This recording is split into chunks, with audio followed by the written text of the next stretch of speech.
Jadi bukan tawasulnya yang harus kau tuhankan, tetap Allah. Bukan berarti tawasul itu tidak penting.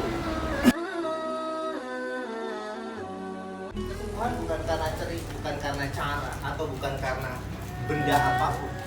Sembuh itu punya Allah. Tidak ada dukun mandur, tidak ada dokter masuk kalau tidak makbul dalam hidup saya. Makbul tidak, Tuhan punya gua.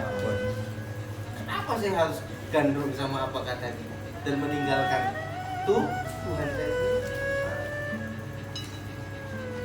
Kalau Allah mau, loh, yang saya buat udah banyak, sahabat. Dengan tawasul bidang rangi, dengan obat yang dia buat, dengan tawasul bakat, dengan kemampuan khusus yang dia punya, betul tidak? Kemudian dengan tawasul mertua yang dengan tapel-tapelnya, saya sendiri bertawasul dengan madu. Ini udah banyak hal yang bisa, loh Allah, gak usah diapa-apain, buk, gitu pun bisa sembuh. Betul nggak? Kenapa kita terus mentuhankan cara?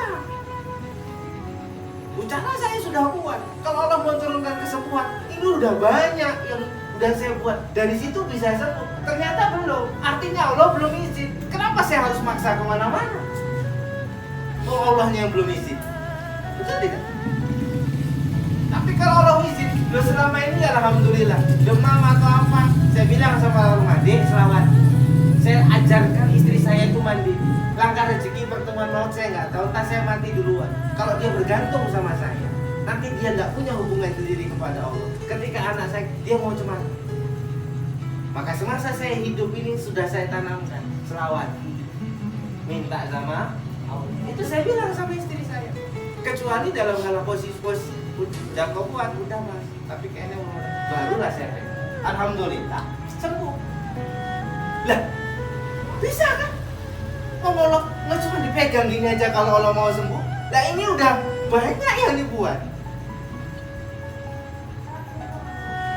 Dipegang udah, dari uminya udah, dari awas sudah.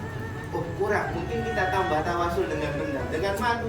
Kita tawasul lagi dengan ahli medis. Kita tawasul lagi dengan ahli khusus. Oh sebelumnya dipegang, itulah kalau mau sembuh. Kalau memang Allah kasih, dipegang aja pun bisa sembuh. Tapi kalau Allah belum kasih, kau datangkan ahli dari seluruh dunia, gak bakal sembuh. Itu harus kau paham. Jadi bukan tawasulnya yang harus kau tuhankan, tetap Allah. Bukan berarti tawasul itu tidak penting. Tapi salah-salah tawasulnya yang kita tuhan. Caranya itu yang kita besar-besar. Tadi kita cerita, ya Allah itu kan besar. Allah itu kan semua. Ini kan semua perwujudan Allah. Ya baik itu alam semesta. Alam semesta adalah realitanya Allah. Di alam semesta ini ya ada hewan, tumbuhan, malaikat, segala macam. Betul tidak? Manusia. Ya termasuk saya pernah bilang. Istri harus patuh sama suami, bukan karena takut suami, karena di belakang suami ada Allah. Suami juga harus menyayangi istri, bukan karena takut istri, karena di belakang istri ada. Lah orang tua harus sayang anak, bukan karena takut anak, karena di belakang anak ada. Anak harus patuh sama orang tua, bukan permasalahan durhaka, bukan permasalahan bukan karena itu orang tua, tapi karena di belakang orang tua ada. Kalau kita memandang, saya sedang khidmat sama sedulur, bukan karena ingin dipuji sedulur, tidak. Karena sedulur datang kemari disuruh Allah, saya menghormati Allah. Sebaliknya, sedulur harus mendengarkan saya, bukan karena saya lebih pintar, tidak. Karena saya juga nggak bisa cerita kalau nggak diizinkan Allah. Inilah satu komunitas tauhid. Nah, jadi Allah itu kan bisa tampil dalam bentuk dan bidang apapun. Tapi permasalahannya, loh saya bertawasul dengan bakar atau dengan ahli khususnya, dengan bidan rani, bukan karena menuhankan dia, karena tahu di belakang dia ada Allah, di belakang bakar ada Allah. Sebetulnya saya sedang minta tolong sama, tapi juga saya yakin bukan cara itu yang seharusnya saya Tuhan. Kalau mau nyembuh, gak diapa-apain sembuh, kun faya. Kalau enggak, iya udah habis tanah, habis ladang, habis semua, enggak bakal sembuh. Aweng sampai Jerman cuma mau mati. Kurang apa duitnya? Betul tidak? Sampai Jerman berobat cuma mau mati. Kalau mau mati ngapain jauh-jauh ke Jerman? Di sini Bundi. Loh, itu prinsip. Lah kalau mau mati anak saya, kenapa harus saya bawa ke Binjai? Enakan di sini, saya enak ngurusin. Betul tidak? Ekstrim ya? Hidup mati di tangan Allah. Itu arti saya ngomong sama istri saya. Hidup mati di tangan Allah.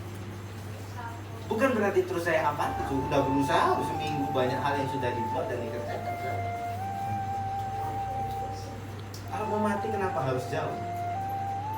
Dimanapun bumi itu. Nah, seperti saya bilang, di belakang makhluk ada Allah, di belakang tidak Allah, di belakang benda ada Allah, di belakang apapun ada Allah. Tapi kadang-kadang Allah berkata aku atau tidak sama sekali. Ada apapun di atas muka bumi ini yang di belakangnya tidak ada. Tapi kadang-kadang termasuk cara itu juga kehendak Allah. Obat itu juga Allah. Allah yang buat pabrik obat, Allah yang betul tidak. Tapi kadang-kadang Allah mau dianya yang diakui. Bukan itu. Itu artinya aku atau tidak sekarang. Iya, itu obat aku yang buat. Lah itu keahlian itu aku yang ngasih. Lah ini aku juga yang nyuruh bakar itu datang ke rumahmu. Aku juga yang menyediakan bidan Rani itu tiba-tiba pray supaya istrimu bisa datang ke sana. Aku yang nyuruh di sini. Tapi di antara semua ini mana?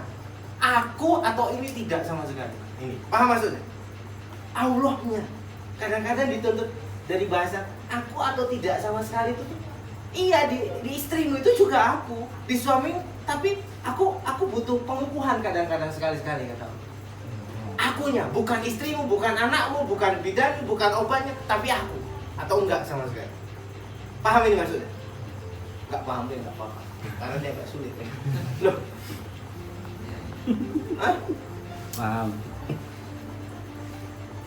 Ya di saat dia wujud dalam bentuk sebuah perhatian, dalam sebuah wujud di istrimu atau suamimu, oke. Disitulah kita kadang-kadang antara perwujudannya dengan dia itu ada aku atau tidak sama sekali, aku atau perwujudanku yang kau pilih. Maksudnya ini? Itu arti aku atau tidak sama sekali. Aku atau tawasul. Tawasul itu ya sebetulnya perwujudan Allah. Allah kan yang mengizinkan kita tawasul. Betul tidak? Tanpa izin Allah tak ada orang sama Allah. Tapi kadang-kadang Allah ingin pengukuhan kuat, akhirnya ingin dipisahkan dari semuanya. Aku, ya Allah. Karena tidak ada selain aku. Maka aku atau tidak. Dan pertanyaan Allah pada waktu itu seperti itu kepada pribadiku. Di, aku atau enggak sama sekali? Iya.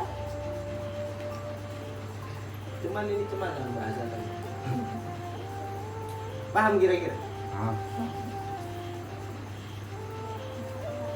Loh, ya suamimu di belakangnya juga Allah. Cuma kadang-kadang Allah, aku apa suamimu? Padahal ya, kalau normal, ceritanya normal di belakang suami kita ya Allah, di belakang istri ya Allah, di belakang anak ya Allah. Di belakang bos kita kerja, kita harus patuh sama bos itu bukan karena dia yang ngasih duit, bukan karena dia ngaji, bukan karena dia adalah cara Allah ngasih kita rezeki itu. Tapi kadang-kadang aku apa bosmu? Allah kadang-kadang gitu. Aku atau suamimu, aku atau istrimu, aku atau anakmu, ada penegasan begitu. Kadang-kadang ketika kita melihat perwujudannya, kita lupa esensinya.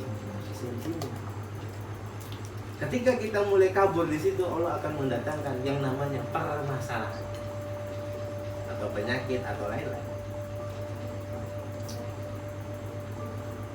Karena apapun yang tampil ini esensinya sebenarnya bukan Allah, tapi tidak datang dari selain Allah.